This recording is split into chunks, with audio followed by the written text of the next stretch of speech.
All right, welcome to our study on the book of Romans. This is the Romans Education Part 2. This is session 20. And this is about giving and hospitality. And so let me just give you the verse right off the bat. Romans chapter 12 and verse 13. Distributing to the necessity of saints, given to hospitality. This comes in that whole laundry list of things that Paul is outlining here in Romans chapter 12. And I would like to introduce the lesson today by giving you a story out of my own life. I tell some of these stories over and over, but I don't think I've ever talked about this one. But I want to give you what I think is a good introduction and get us thinking about the first part of verse 13, distributing to the necessity of the saints. Back in the 1970s, I went to Bible college. I went up to, I was actually at a Bible Institute and seminary in East Texas for a while. And then I transferred up to a Bible college in Lynchburg, Virginia. I went up there with a couple of friends of mine. One of those guys, his name was Raymond. And even though I got saved at an early age, I got saved when I was 8 years old, Raymond was very, very instrumental in me getting serious about serving the Lord in my life. And so we actually roomed together when we went away to Bible college up there in Virginia. We both got married. We moved into apartments, lived across the street from each other. Tracy, my oldest, was born in 74. And that same year, I got recommended to a church in Roanoke, Virginia. And so I took that job as an associate pastor at that church. And just weeks after we were there, Tracy was born. There were three of us on staff at the Roanoke church. There was the pastor, me, and a guy from another Bible college that they had hired. They had hired two associate pastors at just the same time. So Tracy was born while we were there, and just so happened that Raymond and his wife were still living back in Virginia. They had a child as well. And then Raymond got laid off. And he couldn't find... Lynchburg was not a big town back then. I mean, it was big compared to Imperial, but everything is big compared to Imperial. It was about 50,000. But Roanoke was much larger, and I thought he'd have a better opportunity to find gainful employment if he came to Roanoke. So he's my wonderful friend, instrumental in my life. And so we're talking on the phone, and I said, hey, why don't you guys think about moving over here to Roanoke, see if you can find a job here. It's a lot bigger place. I think you'll have more opportunities. And he went, I don't know, where we'll stay, but I don't know where we'll stay here either. And I said, just come and stay with us. We lived in a little house on top of 12 o'clock Knob Road. I never will forget that name. A little 2-bedroom, 1-bath house. About 600 square feet. And the bedrooms were, one of them was small, the other one was tiny. It was all we needed because we could put Tracy in the tiny one. We could stay in what we called the master. You would not call it the master if you looked at it. You would call it the closet. But anyway, it was the bigger of the 2 bedrooms. When Raymond and his wife Karen and their baby moved in, we graciously gave up the master, and we slept on a twin bed in the tiny room with Tracy. And Raymond, was looking for work and trying to get a job. The story gets better because Raymond and them haven't been with us but just a couple of months, and there was a division in the church that I was the associate pastor at. And even though some people left, what happened is the people on the other side of the split from the pastor didn't leave, they just quit giving. So when they quit giving, well, there was no offering, right? And so the pastor calls me and the other associate, his name was James. He called James, and he called me in, and he said, we're no longer going to be able to pay you guys to work here. Now, you understand that we didn't just work at the church, we also worked at the Christian school that the church had. So we were bus drivers in the morning, and we picked kids up all over the Roanoke area, brought them into the school, We helped out at the school. We also took all the kids home in the afternoon. We did the work at the church. Ran the Awana program. There's different stuff that we were all involved in. He said, they're not going to be able to pay you, and so if you're going to stay, I mean, if you want to leave, that's great. I'll write you a letter. But if you're going to stay, I just want you to know there's not any way that we'll be able to pay you. So let me know what you want to do. And so, and look, there's no judgment here. This is just the way the story unfolded. So not knowing the doctrine, operating under the old understanding, I started praying and asking God if He wanted me to leave. And because I had such wise instructors when I was away at Bible college, here's what was going on in my thinking. God doesn't have to tell me to stay. I'm already here. He needs to tell me to leave and then where He wants me to go. So that's how we're praying, thinking that we're going to get that answer. Now, see, back then, I have to tell you, I didn't realize how you played the game. I thought it was an honest thing that God was just going to tell you. Not you were going to kind of dream it up and then say, God told me. So I'm waiting for God to tell me. And do you know what I got? Nothing. Dead air. And I kept praying. So I thought, well, if He's not telling me to leave, I'm already here. I guess we're staying. James and his family moved on.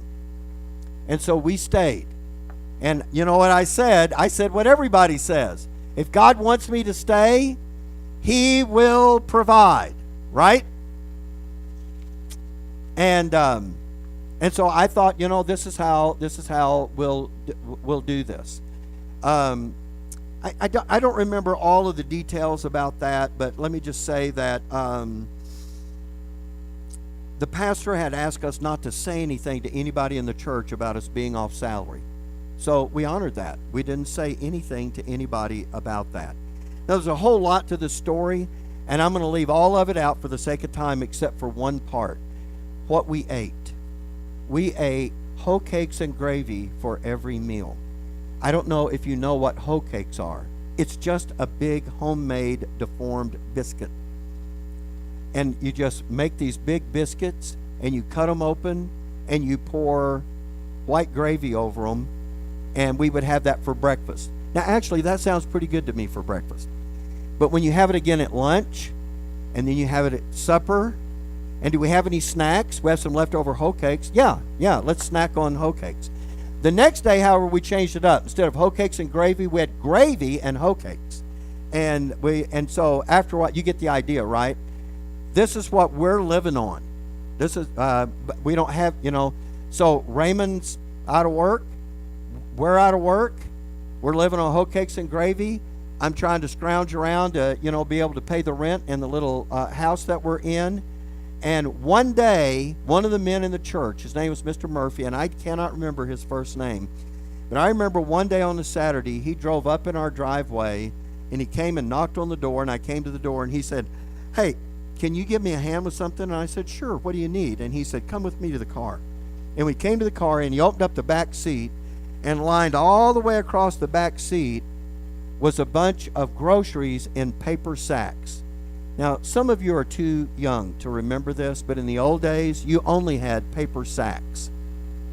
And they were full of groceries about it, and he reached in, he grabbed the first bag, and he handed it to me, and he reached and got the next bag, and he said, "Let's take them in your house." And we unloaded all of those groceries across his back seat, and there was meat in there. Oh, my goodness. And I didn't want to act too excited, but it was very exciting. And so Mr. Murphy, and so, you know what? I'd never said a word to him about it. I guess when the other guy had left and people noticed, is it hard to keep a thing like that a secret? Probably. But somehow or another, I guess that word got out. And I asked him, I said, "Why are you doing this?" And I don't remember the exact words that he used to say. He didn't say, "Hey, I found out you guys, aren't on salary anymore." He didn't say anything like that. He just talked about he thought there was a need, and he wanted to be there to meet that need. And it was something like that. And I remember when he drove off, I remember thinking, wow, this is really something. And then folks little by little began to just do things to kind of help us out. I guess that word kind of got around. My point is to introduce verse 13, distributing to the necessity of the saints. Was there a necessity on our part? Yeah, pretty big necessity. By the way, I will tell you the end of the story. You say, what happened? We starved to death. No. What happened was I wound up, after about 6 months, being contacted from the pastor that had actually licensed me and ordained me into the ministry, the church back in Shreveport. And they asked me to come and be the youth director at that church. And we did. And it was a hard decision, though, because I still didn't feel like I had, a clear indication that was what I was supposed to do, because I was waiting on some kind of a signal. And then my buddy, Raymond, says, hey, Brother Stepp calling you is the signal. And I'm going, okay, but what if 2 guys had called me? How do I know what to do? Anyway, it was all very confusing with the doctrine back then. Now, some of you may be saying, wow, if that were to happen today, what would you do? I would make a wise sonship decision. That's what I would do. And so, anyway, I wanted to introduce this whole idea about distributing to the necessity of the saints. So let me take you to your note taker right off the bat, and let's look at this breakdown of godly wisdom and add verse 13. So verses 3 to 10 was our attitude about the local assembly. Verse 11 was our attitude toward business. Verse 12 was our attitude toward tribulations, and we took 2 Sundays to talk about those. And I hope that you won't just go through those and don't do anything with that. I hope that you'll be looking at that and file that away so you can always use that as you're going through the difficulties of life. But now in verse 13, Paul is going to deal with our attitude toward giving. Now, there's 2 different phrases in this verse, so there's 2 different things here. We're going to get them both done today and finish up verse 13. But look, even the lost world knows something about meeting the needs of people and being hospitable. Lost world knows about that. So we're not just talking about that. The verses really are pretty obvious. They do not require a whole lot of commentary. But here's what they do require. Some consideration. You have to spend some time thinking about it on purpose as part of your sonship life. And if selfless, loving kindness that got generated in us back earlier in Romans chapter 12 is working in us, if we're genuinely going to prefer one another in honor, if we're going to be really kindly affectioned one to another, then we're going to kind of be on the lookout for necessities. We're going to be on the lookout for opportunities to meet those needs and to be hospitable. And we're going to do it willingly, and we're going to do it lovingly and not out of necessity. And because of the distributing of verse 13, it seems like the emphasis here is on the saints in a local assembly. And that distributing is not only the job of the individuals and the families within an assembly, but on the assembly as a whole, to the extent that they're able to do that. Now, that doesn't mean that we don't care about the necessities of those that are outside the assembly. We should care about that. And I think people do. Last week we had that question about how do we pray for the saints in Ukraine with all the things that are going on over there. That's certainly thinking outside of the assembly and thinking about the other members of the body of Christ. And we ought to have a heart for that, and we ought to care about that. But to a great degree, this has to do with saints who are either poor or have temporarily become unable to provide for themselves in some way in the very basic things like food and clothing and shelter and things like that. And I know that we enjoy a lot of things today that we don't think of as absolute necessities, but I think it is certainly a godly thing to think about the basic comforts and well-being of life for people and to meet those. What I'm saying is, people don't have to be homeless and starving to death before we think that we can meet their needs or be hospitable. We can certainly do that beyond just those basic things. And so what I'm trying to say is, let's don't put a limit on that and relegate it to the very worst. Of course, they ought to be in our thinking, but somebody doesn't have to be in that shape in order for someone to help them. And so, of course, the whole thing behind this is godly charity. So let me take you to 1 Corinthians chapter 13 and verse 3. And though I bestow all my goods to feed the poor, and though I give my body to be burned, and have not charity, it profiteth me nothing. So it's our love, our godly love and charity for our fellow saints that is supposed to be moving us to meet their needs and to value them as members of the assembly. And so when the Bible was talking about earlier, let love be without dissimulation, let it be the real thing that comes, from that which is generated by the Scripture in us, and not just some kind of obligation that we have. That's the kind of thing that ought to be motivating us. Okay, so I want to end this, the first phrase of this verse that I'm talking about this. I want to end this with another story here, and we'll just tie this one off. Then we'll move to the last phrase in the verse.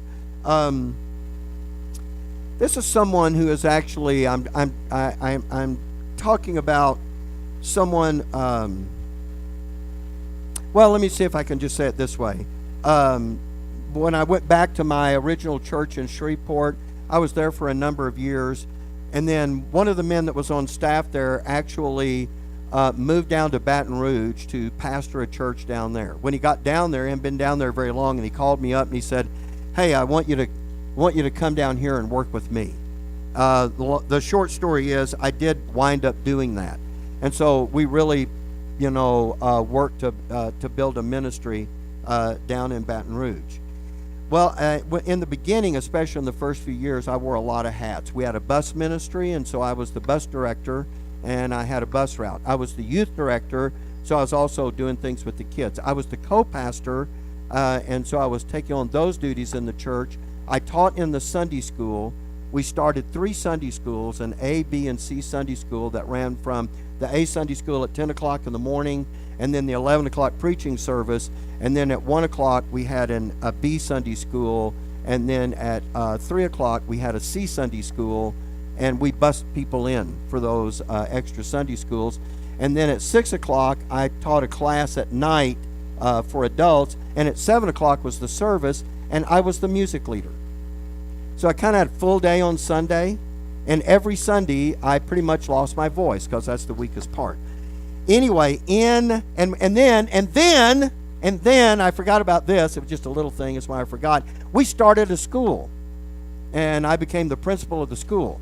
So we've got all of this going, and so anyway, there are a lot of little jobs too. I also printed the bulletin for Sundays, and so we had our own AB Dick 360 printing press, and so we printed those bulletins on our own. Anyway, it was pretty involved. Anyway, my point is to say that there was one of the kids in the youth department, and his name was Robert Graham. Robert was going to the school. He was a good kid. I mean, he was. And Robert's family decided that they were just going to move. And of course, Robert was involved in a lot of stuff, so he was always involved in some activity at the church one way or another.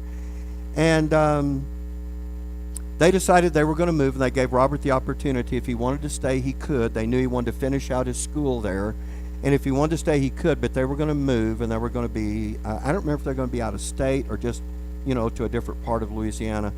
But Robert wanted to stay, but he didn't know where he would stay. So we took Robert in, and we let him live in our home.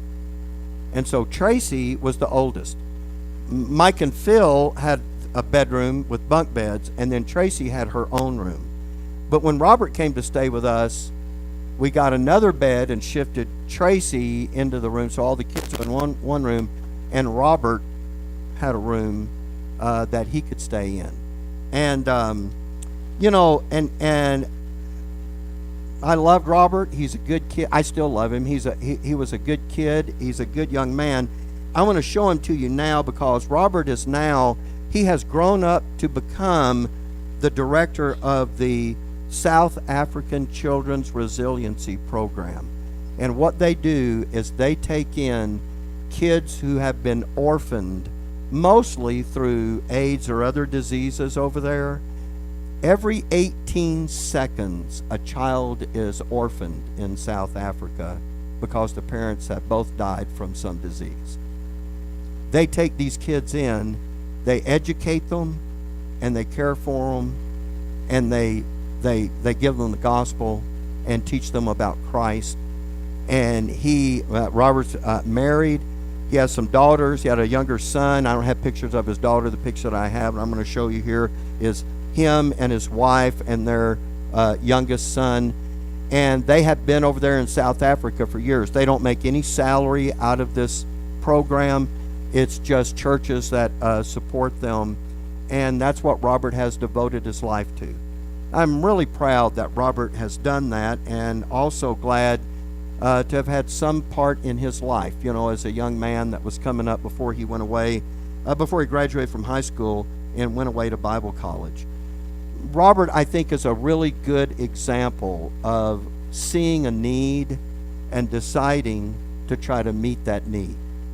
I'm not saying that everybody ought to go start a ministry like that, because if everybody goes and does that, what will we do here? But but there's no danger in that. You do understand. I keep hearing those little statements like, this person is so heavenly minded, they're no earthly good. I don't know very many people like that. I know people that are the other way. They're so worldly minded, they're no heavenly good. But we act like that's a real danger, and it's not. So I'm not supposing that it's a danger that everybody would move off and do that. But what I'm saying is, in order to fulfill Romans 12:13, we don't have to move off somewhere and dedicate ourselves to that kind of environment and struggle to be able to do that. But I just use Robert as an example because I know about this, and I'm aware of the work that's going there, and I know Robert. But the selfless loving kindness that's in us, you don't have to look at South Africa to see it. You can find it here. And that's what I'm saying. And it starts in this assembly, and then it moves to the folks that may not be here physically, but join us right here. We're looking at this monitor of all the folks that join us remotely every Sunday faithfully. And it moves to them, and then it moves out of this assembly to the members of the body of Christ.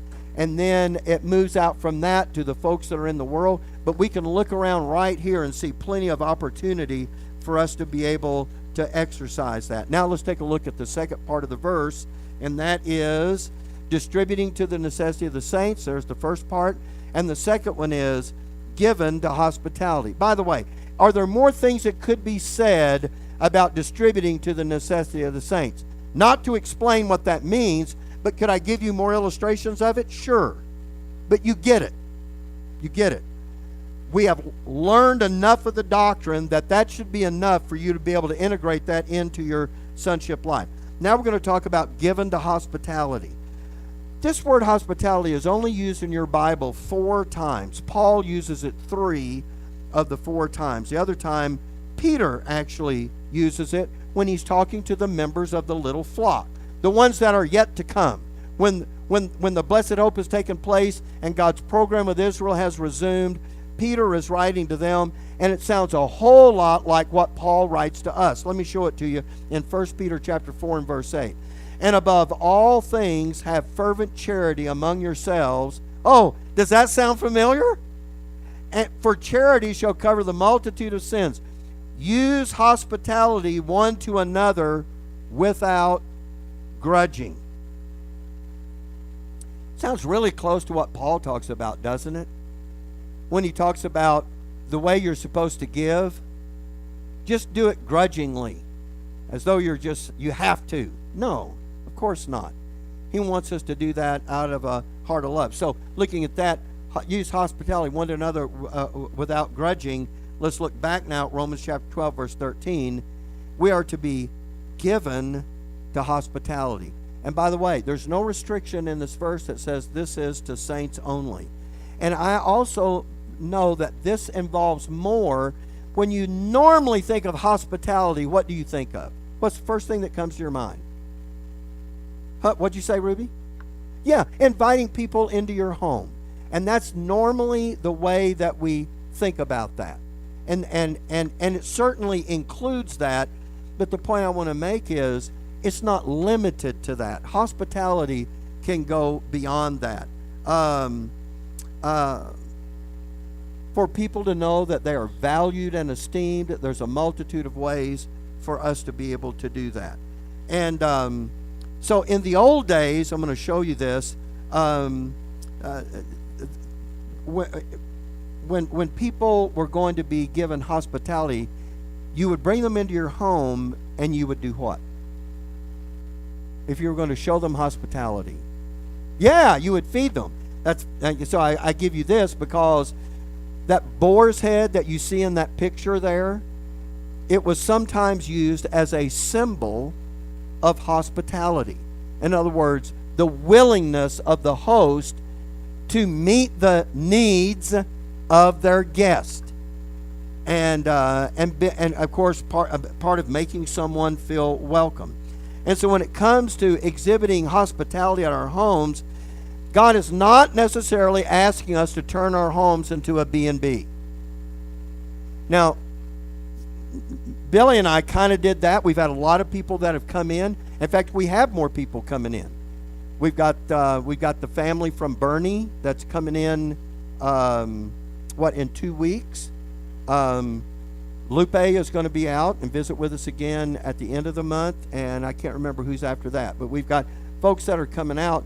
We love to do that, but you know, when we first started that, when we first built those rooms and we first started that, it was with the idea in mind that we wanted people to come in to visit this church, and we could sit in our home and put them up and answer their questions and talk to them about the sonship doctrine. That was the desire behind that. Now, I'm not saying everybody ought to do that, but we wanted to do that, and for us, it was kind of easy because we were interested in sonship, and we wanted to talk about that, and we wanted to spread that message. And so we've had the privilege over the years of being able to have a lot of folks that come in. But and by the way, we've gotten to know a lot of those folks and established relationships, and some of those are listening right there. I mean, they're listed right there on that screen, and they've been in our home, and we love it. And so when it comes to hospitality, you have to understand, hospitality is a Greek word. When I found this out, I thought, how appropriate is this? Of course it's supposed to be this. Does anybody know what the word hospitality means in Greek? It means love of strangers. Now, it's easy to be hospitable to people that you know, like family members. But if it's the love of strangers, it means, and that makes people worried now, right? I'm just supposed to invite everybody I run into my home? No, of course not. You have to have a little discretion when it comes to that. But it means that we're supposed to be looking at those folks that, and people are always, they're kind of skittish too, right?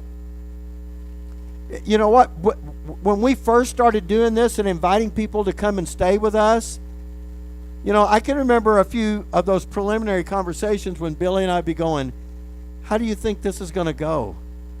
What do you think this is going to be like? A little nervous about how that goes. Once you've done it, you kind of get into a groove about how that happens. We never worried about it anymore. But the people that you're inviting the first time, I mean, they watch the Texas Chainsaw Massacre and they wonder, are they ever going to leave Texas when they come? Who invites people? And people think that. Who invites people to come into their home? Who does that? And, it seems, to some folks, it seems a little odd. Some people don't want to come the first time on their own. they want someone else who knows us to come with them so that they feel more comfortable. Yeah, Roderick, I'm talking about you. And you know what? Tell a funny story about that.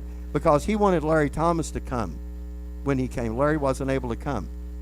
But when we were dropping him and Gail back off at the airport, Roderick said, "This is really good. We're going to come back." I was a little bit wondering about, how all this was going to go. But, yeah, this was good. And so, you know what, when he kind of fessed up at the end, but, I understand folks are a little nervous about that. What is that going to be? But you know what? We knew a little bit about them before they came, but when you never really met people, I keep remembering what Rick Davis says. Everybody seems normal until you get to know them. And there's a little bit of truth in that. But we certainly want to have that hospitality toward the saints. And now what I want to do is I want to tell you another story. Because hospitality has power to it. Because I'm not just talking about so that we can feel good about ourselves or so we can have people come and visit. That's not what's involved in that. I want to tell you the story of someone that used hospitality as a way of ministry and show you the power behind hospitality. Now I'm going to keep it brief, but there was a woman whose name was Rosario Butterfield, and she earned her PhD from Ohio State University in 1992. She was a tenured English literature professor at Syracuse just before the turn of the millennium in 1999. She was also a member of the LGBT community. And she described Christians, I'm going to quote her here, as stupid, pointless, and menacing. So here she is, a college professor, and that's her attitude toward Christians, and she has some credentials. In 1997, the Promise Keepers came to town. And here's what she said about that. And they parked their little circus at the university. In my war against stupid, I wrote an article against Promise Keepers, which was published in the local newspaper. Now, I don't know if everybody in this room is familiar with Promise Keepers, but Promise Keepers was a Christian organization founded back in 1990 by the head football coach at Colorado University, Bill McCartney. And one of the main tenets is exactly what the name implies. It was for men. Promise Keepers was for men. And this was a Christian organization that was getting men to have marital fidelity, to keep their promise to their wives and to their wives alone. It was really talking about men not straying, but being the men and the husbands that God really wanted them to be. What a terrible organization. I can see why you'd want, to sell that one down the river. And, of course, I'm being sarcastic. They're talking about men keeping their marriage vows. Well, we can't have that. I know there's got to be something wrong with that. That's very chauvinistic, Okay. So I guess we'll give trophies to guys who are cheaters. Anyway, 1997... when she wrote this article in the newspaper, criticized the Promise Keepers movement, she got a lot of feedback, as you might imagine. A lot for her, supporting her, and some criticizing her. But she got one correspondence in particular from a local pastor named Ken Smith, who in a very nice way challenged her to defend her interpretation of Christianity. And so at the end of the letter, he and his wife invited Rosario to join them at their home for dinner. And so she took them up on it. Went to their home, sat down with them, and it wasn't a one-time deal. They had some discussion, and they invited her back, and you know what happened after a while? She became friends with this strange Christian couple. And so but she was still not swayed in her mind. So you know what she did? She began reading the Bible so she could gather evidence to denigrate Christianity. But the more she read, the more she began to change.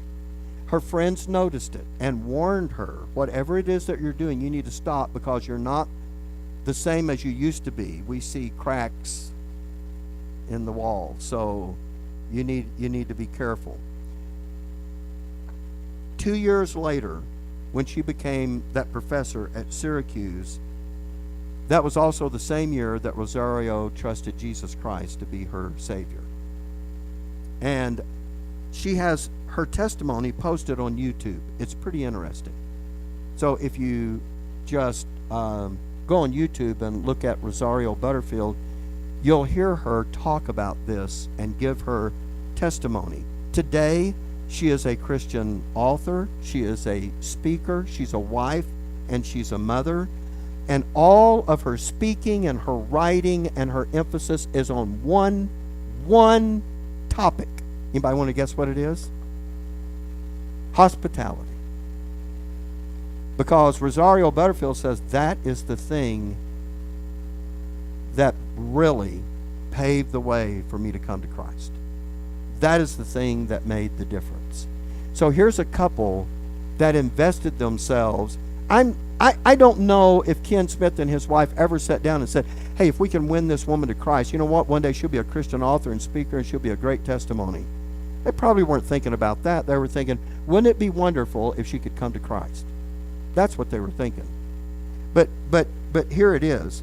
That is the power of hospitality to get the gospel to someone. And so, could we not use hospitality to get the message of right division to someone? Couldn't we use hospitality to get the message of sonship to someone? Of course we could. And so,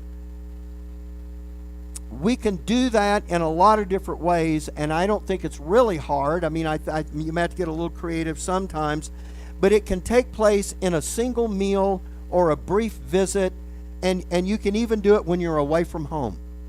You can demonstrate hospitality even when you're not at home. And when we do it for godly reasons, the godly reasons that are given right here in Romans 12:13, when this is the thing, when these verses are echoing in your heart and in your mind, and now that's motivating you to reach out with hospitality to people, that becomes a very powerful tool, not just for evangelism, but also for edification. Is it any wonder then that the qualifications for a pastor includes this? Let me show it to you in these two lists, one in Timothy, one in Titus. That's Rosario Butterfield. I wanted to show you what she looked like, and so there's a picture, and of course you can see her on YouTube. 1 Timothy chapter 3 and verse 2.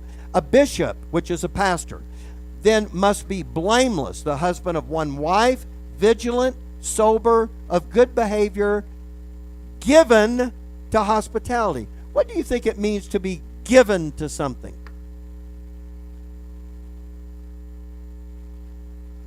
Yeah, it's something that would constantly be in motion, right? I mean, if you're given to it, it means there's this natural tendency toward that. One of the ways, if you're a pastor, that you know the doctrine is actually working in you is when you have a desire to be hospitable.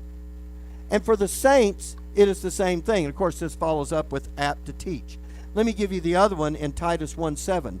For a bishop must be blameless as the steward of God, not self-willed, not soon angry, not given to wine, no striker, not given to filthy lucre, but a lover of hospitality.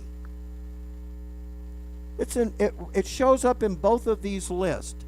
And I think it's just natural for a pastor to have that kind of a heart. And so, looking here at verse 13, and of course anticipating what is about to happen in verse 14, let me ask you a question.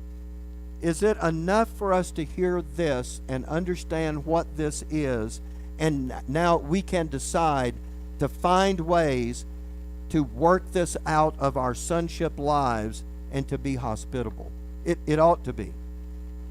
Yeah, we could spend 3 Sundays on it, and I could keep telling you stories and keep giving you examples, but it would just be a repeat of this. You have to make a sonship decision about the doctrine. It is one thing to be hospitable when an occasion arises, and that's good. Something you didn't anticipate, and here's an opportunity, and now you have the opportunity to meet a need or to show hospitality. But it is another thing to actually plan to be hospitable on purpose, like Ken Smith did. To actually now go, you know what? We can do this on purpose. This won't be an accident. Let's really have a design behind this. And that could be for a lot of different reasons. So here's the final thing that we're going to do. What do we got left here today? Oh, this is perfect. We just have a couple of minutes left, so now we're going to do an exercise together. So, look, there's a lot of different reasons to be able to do this, to show this hospitality. Just think with me. I have some written down in my book right here. I think the last thing in your notes says, what would some of these reasons be? So you help me. Folks on Zoom, folks that are here, what are some of the reasons what are some of the purposes behind hospitality? What is it that we could achieve through hospitality? If we thought about it and designed it on purpose, what are some of those things that we could do?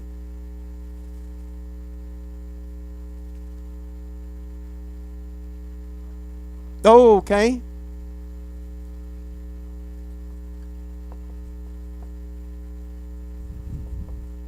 What else?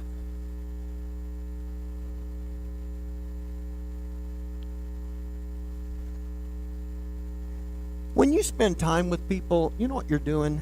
When you're really spending time with people, and you're present in that moment, you know what happens even if you're not doing it on purpose? It's a natural thing.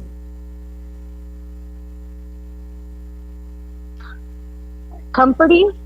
Okay. Enlarge on that a little bit. Company. You know what you're doing? No, comfort. Sorry. Company, comfort for that person. Comfort. Okay. All right. I'll put that down. So, look. Sorry. Maybe yes.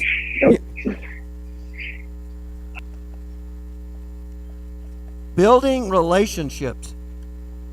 And when it comes to the assembly, when it comes to this group right here that's listening to this, the Bible talks about that using very specific terminology. This thing right here, building relationships. What is it? You know what the words that it uses together? It talks about, it's building relationships, but it talks about knitting us together. It uses that word. When you knit things together, you know what you're doing? You're connecting them so that they become part of a whole. Not so distinct anymore. You really are, and that's what is going to happen with the doctrine in this assembly, where we get knit together. That was the first one on my list. But there's also an opportunity to do what? Think about the doctrine you've already been through. How can we use hospitality to how can we can use that to do some other things? Oh, that's really good. Value and esteem. Now, see, that was my second one was to, in honor, prefer one another. There's a way to do that.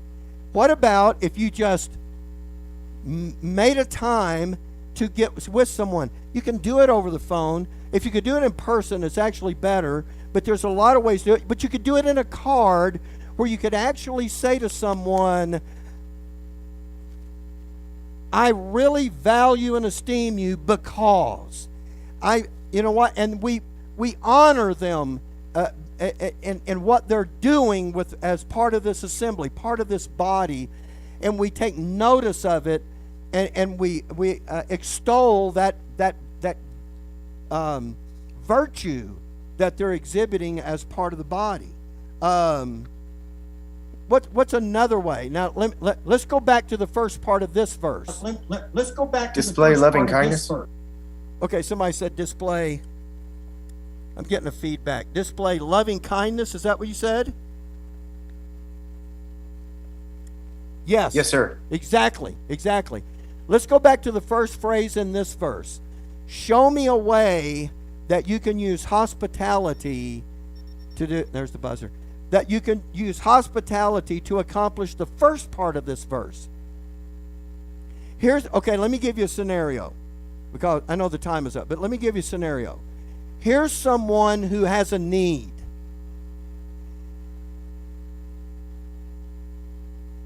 Even though we were in a desperate situation up there in Virginia, it's a little bit embarrassing to be in that situation and to kind of be at the mercy of whatever, the circumstances are. When Mr. Murphy did that, he didn't make me feel uncomfortable. He didn't really point it out. In fact, he went way out of his way, which is just the way he was, to just get those groceries in the house. I can remember, I hugged his neck, he patted me on the shoulder, and he said, "See you Sunday." And off he went. Didn't have a big, long, embarrassing conversation about it. Didn't ask the depth of just, how bad it was.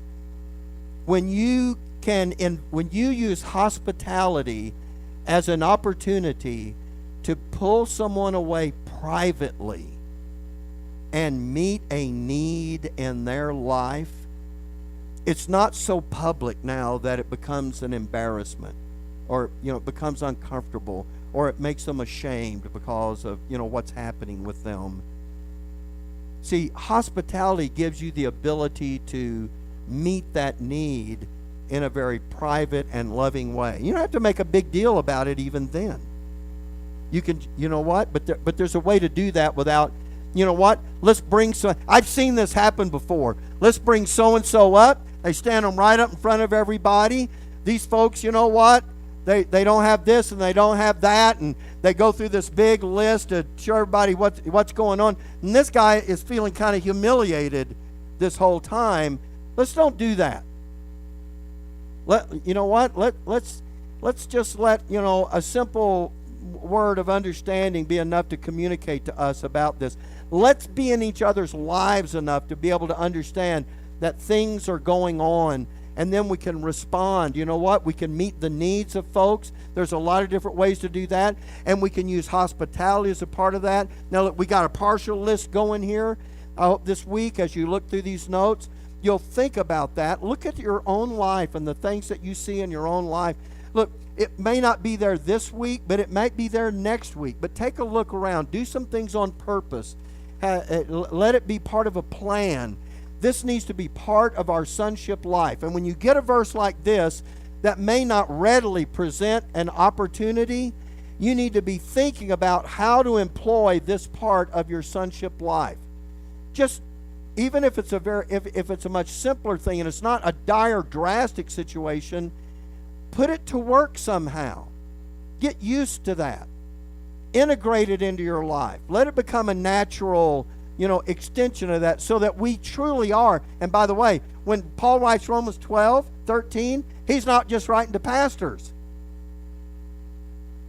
Given to hospitality.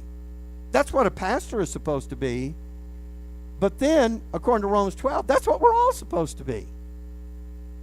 So we distribute to the necessity of the saints, and we are given to hospitality. And there's a whole lot of things. See, Paul is not just saying, you probably have too much spaghetti, why don't you invite somebody over to help you eat that? No, there's a purpose beyond that. Even if the purpose is just the strengthening of the bonds within the local assembly, the knitting together of the body. These are things that hospitality can accomplish. Okay, we'll stop here.